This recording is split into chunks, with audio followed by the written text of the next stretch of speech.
पिछले वीडियो में हम लोगों ने हिंदी के 16 इम्पोर्टेंट क्वेश्चनों का स्टडी किया था। आज बाकी बचे क्वेश्चनों का स्टडी करेंगे। इन 30 इम्पोर्टेंट क्वेश्चनों का पीडीएफ डिस्क्रिप्शन में अपलोड कर दिया गया है, वहाँ से आप लोग इसको डाउनलोड कर सकते हैं। नेक्स्ट क्वेश्चन है, कवि ने डफाली किसे और क्यों कहा है?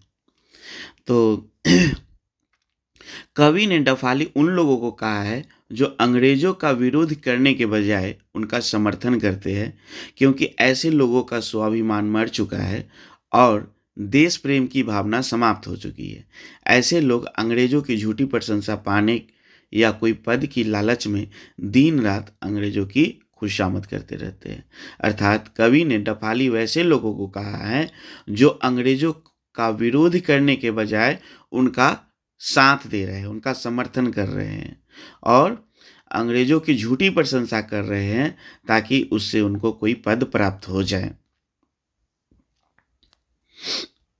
नेक्स्ट क्वेश्चन है, कवि को भारत में भारतीयता क्यों नहीं दिखाई पड़ती है?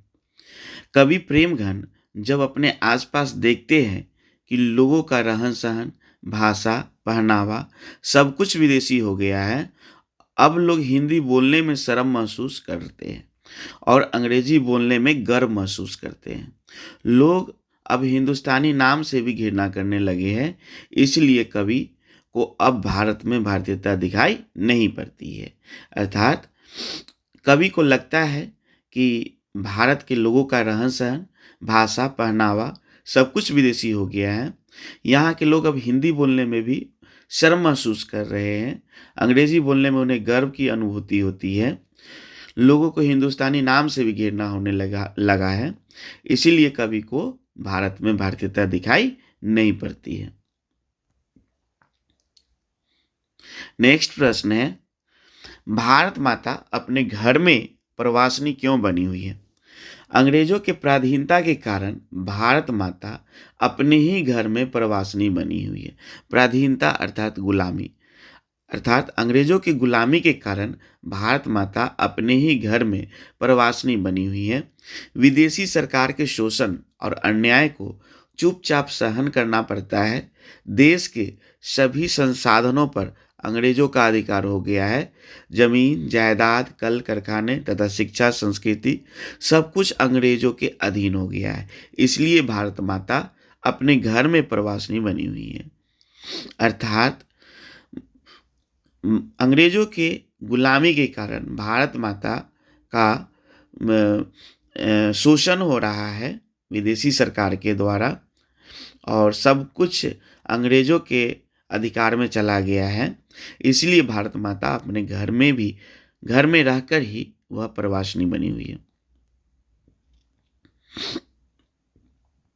नेक्स्ट प्रश्न है, कवि भारत माता को गीता प्रकाशिनी मानकर भी ज्ञान मूढ़ क्यों कहता है? भारत एक ऐसा देश है जो विश्व को गीता ज्ञान दिया है। यह अपने ज्ञान से विश्व को प्रकाशित किया है, लेकिन आज यह अंग्रेजों के पराधीन है, इसलिए कवि ने भारत माता को गीता प्रकाशिनी मानकर भी ज्ञान मूढ़ कहा है। अर्थात भारत एक ऐसा देश है जो विश्व को गीता का ज्ञान दिया था, लेकिन आज अंग्रेजों के गुलामी के कारण आज यह ज्ञान मूढ़ हो गया है, इसलिए भारत माता को गीता प्रकाशिनी मानकर भी ज्ञान मूढ़ कहा गया है। नेक्स्ट क्वेश्चन है, कवि अपने अगले जीवन में क्या क्या बनने की संभावना व्यक्त करता है?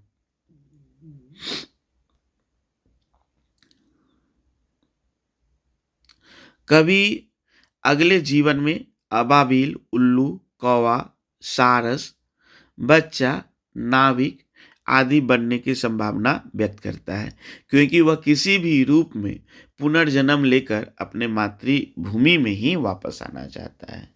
अर्थात कवि चाहता है कि वह भले ही अबाबिल पक्षी, उल्लू, कौवा, सारस, नाविक के रूप में जन्म ले, लेकिन वो अपने मातृभूमि में ही जन्म ले, वो अपने मातृभूमि में ही वापस पुनः आना चाहता है। नेक्स्ट प्रश्न है, कवि अपने को जलपात्र और मदिरा क्यों कहते हैं? कवि स्वयं को जलपात्र और मदिरा इसलिए मानता है क्योंकि ईश्वर रूपी जल मानव रूपी जल पात्र में ही निवास करता है। अर्थात ईश्वर जो है वह मनुष्य में ही निवास करता है। केवल मनुष्य ही उस जल को शुद्ध और सुरक्षित रखता है। आखिर मनुष्य उस जल का गुणगान नहीं करेगा तो कौन करेगा? कवि अपने आप को मदिरा इसलिए कहता है क्योंकि जिस प्रकार कोई मदिरा का पान करके शुद्ध बुद्ध खो देता है, ठीक उसी प्रकार भक्त के प्रेम पूर्ण भक्ति में भगवान भी भाव विह्वल होकर मस्त हो जाते हैं। इसलिए कवि ने स्वयं को जल पात्र और मदिरा दोनों कहा है।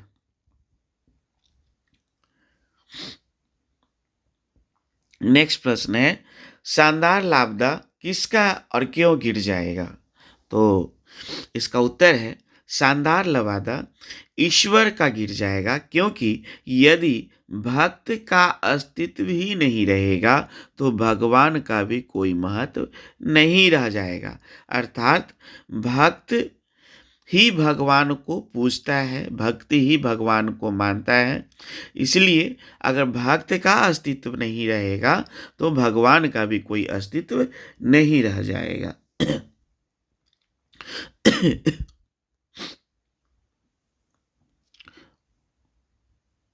नेक्स्ट क्वेश्चन है, रंगप्पा कौन था और मगम्मा से वह क्या चाहता था?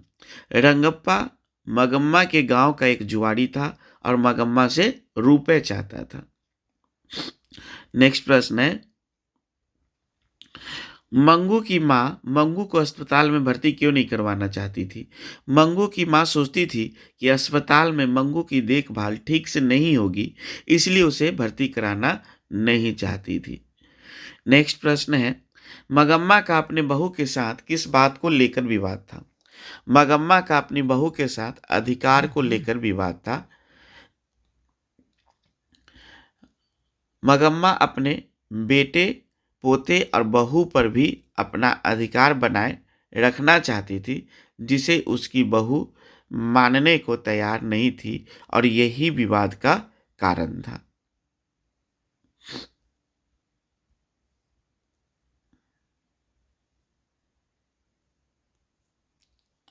नेक्स्ट प्रश्न है, लक्ष्मी कौन थी? उसकी पारिवारिक परिस्थिति का चित्र प्रस्तुत करें। लक्ष्मी एक गरीब महिला थी जिसका पति कलकत्ता में रहकर नौकरी करता था। वह जो पैसा भेजता था उससे बच्चों के साथ लक्ष्मी का भरण पोषण संभव नहीं था। अर्थात उसका पति जो पैसा उसको भेजता था उससे उसका भरण पोषण नहीं हो पाता था। उसके पास मात्र 1 बीघा भूखंड था, मतलब उसके पास 1 बीघा जमीन था। प्रकृति के प्रकोप के कारण उसमें हल चलवाने के पैसे भी बेकार हो जाते थे। अर्थात उसमें प्रकृति के प्रकोप यानी प्राकृतिक आपदा के कारण उसमें जो खेती किया जाता था वो भी बेकार हो जाता था। प्रकृति के प्राकृतिक आपदा जो है फसल को बर्बाद कर देती थी। अतः तहसीलदार के यहाँ काम काज करके वह जीविका चलाती थी। उसका बड़ा बेटा अच्युत, 2 बेटियां तथा एक नन्हा मुन्ना और अपने स्वयं का भरण पोषण की सारी जिम्मेवारी उसी पर थी। अर्थात लक्ष्मी जो है अपने गांव के ही जमींदार के यहाँ वो काम करती थी और उसी से अपने दोनों बेटियां और बेटों का भरण पोषण करती थी। अतः उसका पारिवारिक स्थिति बहुत ही दयनीय थी।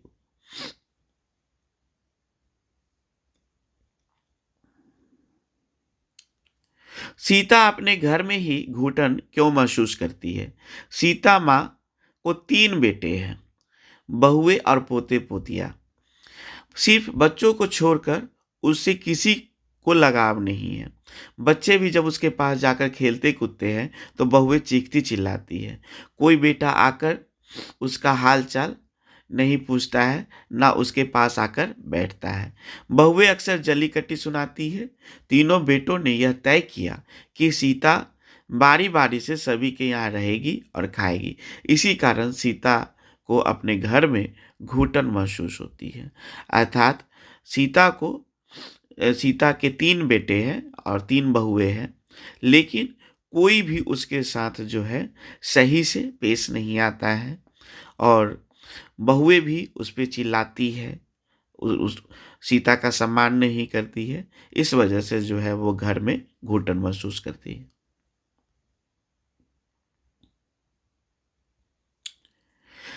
सीता के आंखों के सामने अंधेरा क्यों छा जाता है?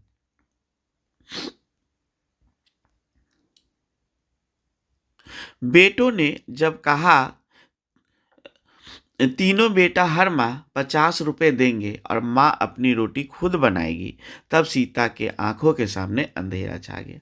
यानी सीता के तीनों बेटों ने यह निर्णय लिया कि प्रत्येक माह माँ को 50 रुपए दिए जाएंगे और वो अपना खाना स्वयं बनाएगी। यह सुनकर सीता के आंखों के सामने अंधेरा छा गया। नेक्स्ट प्रश्न है, लक्ष्मी के व्यक्तित्व पर विचार करें। लक्ष्मी इस कहानी का प्रमुख पात्र है। लक्ष्मी एक गरीब महिला थी जिसके पति कलकत्ता में रहकर नौकरी करता था। उसके व्यक्तित्व में कूट कूट कर दृढ़ता और साहस भरा है। गांव में मात्र 1 बीघा उसकी भूखंड है, पर पूर्व अनुभव के आधार पर न उसने घर छोड़ी न गांव। अच्युत को भी समाज रक्षा में लगा दिया। अच्युत उसका बेटा था, उसको भी वह समाज की रक्षा में लगा देती है। उसके हृदय में मातृत्व की जलधार बहती है। अच्युत के लिए तो उसने विलंब किया ही, मूंछों से जागने पर एक मुर्दे बच्चे को छाती में भींच लेती है। इस प्रकार लक्ष्मी के व्यक्तित्व में नारी सुलभ मातृत्व के साथ साथ दृढ़ता और साहस का अच्छा मिश्रण है। अर्थात लक्ष्मी अपने बेटे अच्युत के लिए तो ममता रखती ही है, वह दूसरों के लिए भी जो है वो ममता रखती है। इसलिए लक्ष्मी के अंदर मातृत्व के साथ साथ दृढ़ता और साहस का भी एक अच्छा मिश्रण है।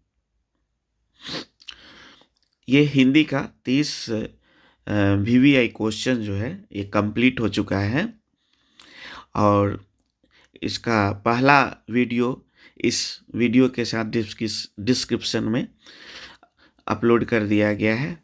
आप वहाँ से इसके फर्स्ट वीडियो को देख सकते हैं।